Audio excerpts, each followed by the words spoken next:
அனைவருக்கும் வணக்கங்க. இன்றைக்கி இலுப்பைப்பூ சம்பா அரிசியில் செய்கிற ஆப்பம் அதுதாங்க பார்க்க போகிறோம். இந்த அரிசி நமக்கு மூட்டு வலிக்கு ரொம்ப நல்லது.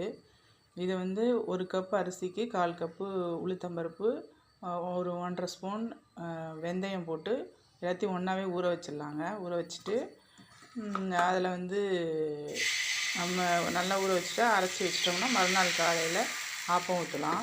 ஆப்பம் நல்லா திக்காக ஊற்றிக்கோங்க. என்னால் தோசைக்கல்ல ஊற்றுறோன்னு பார்க்காதீங்க, அதுலேயும் நல்லா திக்காக ஊற்றிடலாம். சைடில் மெலிசாகவும் நடுவில் திக்காகவும் ஊற்றிடலாம்.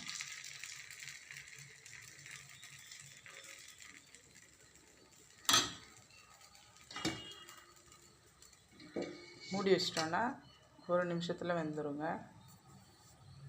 பாருங்கள், நல்லா வெந்து சூப்பராக வந்துருச்சு. எடுக்கிறதுக்கும் சூப்பராக வரும். இதுக்கு பாருங்கள், தொட்டுக்கிறதுக்கு தேங்காய் பால். இலுப்பைப்பூ சம்பா ஆப்பம் சூப்பராக ரெடி ஆயிடுச்சு.